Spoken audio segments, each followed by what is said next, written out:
Good day, everyone. Today, we're assigned to report the topic about approaches to school curriculum.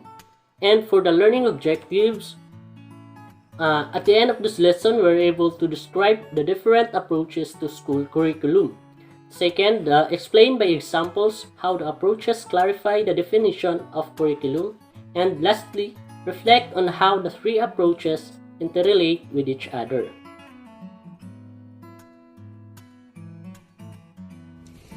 Good day, everyone. Our topic for today is about approaches to school curriculum. But before we proceed, let me give you a short description about the word curriculum. Curriculum means the subjects comprising a course of study in a school or college. It is considered as basis for standard learning guide. It is the knowledge and skills students are expected to learn. There are three approaches to school curriculum. The first approach is curriculum as a content. Curriculum as a content or body of knowledge. The focus of this approach will be the body of knowledge to be transmitted to students using appropriate teaching methods. There are ways of presenting the content in the curriculum. They are first, topical approach. The content in this approach is based on knowledge and experiences, like stories from people that we can gain something from, a lesson, and an inspiration at the same time. The second approach is concept approach. Fewer topics in clusters among major and sub-concepts and their interactions with relatedness emphasized.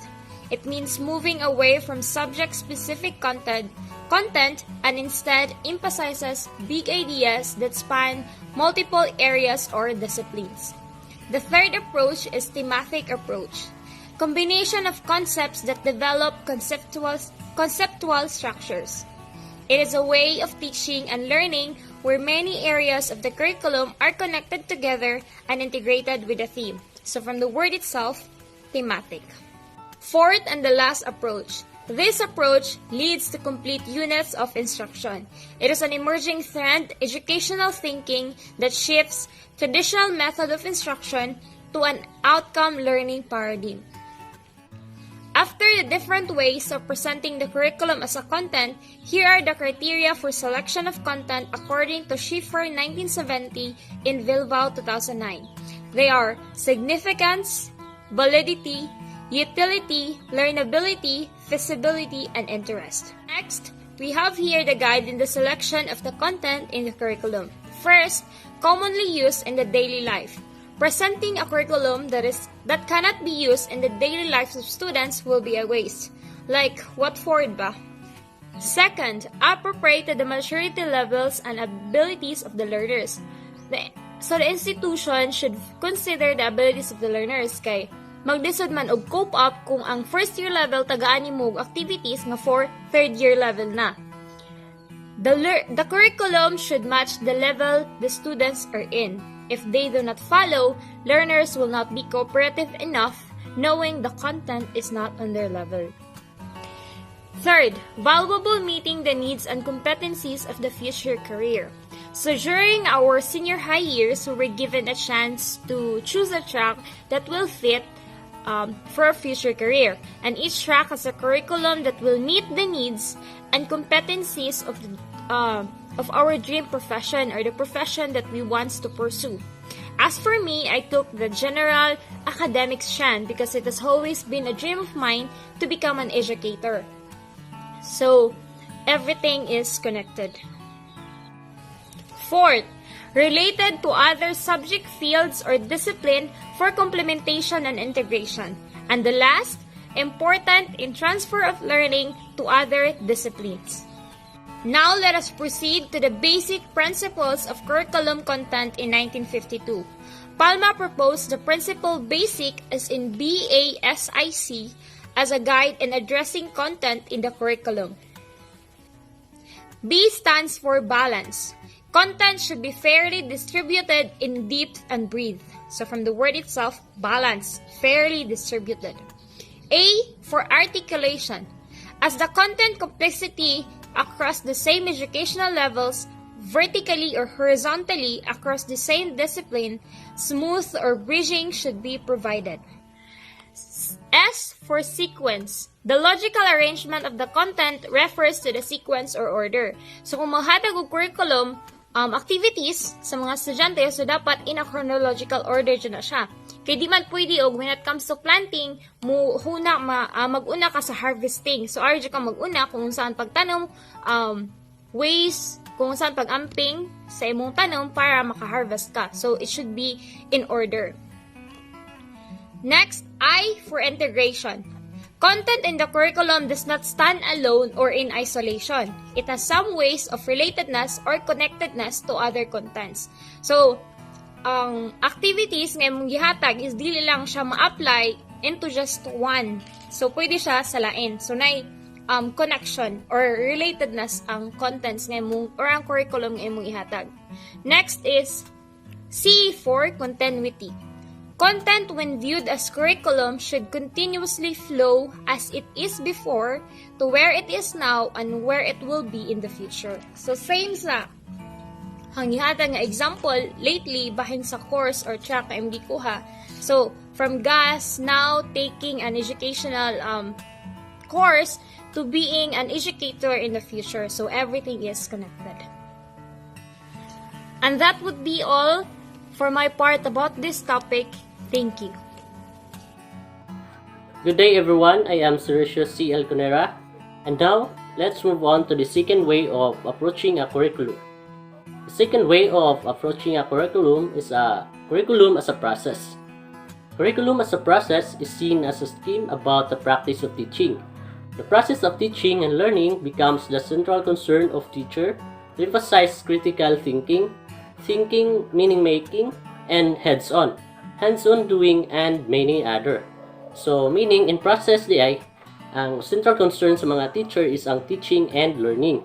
So, meaning, ang teacher dapat na ay strategies of teaching or methods or effective ways so that the students can learn. And the intersection of the content and process is called the pedagogical content knowledge or PCK. It will address the question, if you have this content, how will you teach it? So if naalala kay content nga naka-design na ka o content, dapat makapangutan na kasukad mong kagalingon kung saan nimo ning pagtudlo or sa mga pamaagi sa imong pagtudlo para ma-achieve nimo ang content. To teacher, the process is very critical. Instruction, implementation, and teaching are keywords to note the processes in the curriculum. For example, I am the teacher. For instance, I am the teacher. I asked my students to create a PowerPoint presentation. So I provide an instruction to my students, and then instruction is the steps on how to create a presentation, and then implementation pwede to siya mo gama og pwede actual doing or demonstration. So magkuha tag laptop atong tudlo ato ipakita sa estudyante kung unsay mga pamaagi ug unsaon paggama og presentation. After that, while you are demonstrating, you are teaching as well, no? Gatudlo ka at the same time, ga-demonstrate ka at the same time, gitudluan mo sila kung unsaon. And let's go to guiding principles. There are guiding principles in process, no? First is curriculum process is in the form of teaching methods or strategies are means to achieve the end. Second, there is no single best process or method. Its effectiveness will depend on the desired learning outcomes, the learners, support materials, and the teacher. Third, curriculum process should stimulate the learner's desire to develop the cognitive, affective, psychomotor domains in each individual. Fourth, in the choice of methods, learnings and teaching styles should be considered. Every method or process should result to learning outcomes which can be described as cognitive, affective, and psychomotor. Sixth, flexibility in the use of the process or method should be considered. An effective process will always result to learning outcomes.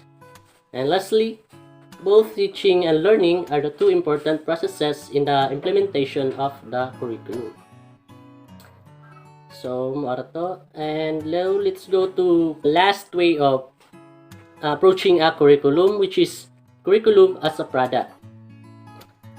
The product of the curriculum is a student equipped with knowledge, skills, and values to function effectively and efficiently. So, mao na ni ang product ang nakuha nga knowledge gikan sa content na imong gihatag na pwede nilang magamit into the future. No? And then, curriculum product is expressed in form of outcomes, which are referred to as the achieved learning outcomes. So, based sa example nga gihatag na to ganiha, katong creating a PowerPoint presentation, no? The product there is the students can do with her or his own presentation, no? Wala na guide sa teacher, wala na help sa teacher kung saan niya pagama sa PowerPoint presentation. And another example is kaning subject ni sir tahay, no? Mo subject ni sir. So ang subject ni sir mao ang content. And then ang process is kung unsay pamaagi ni sir para makakat-on iha mo estudyante.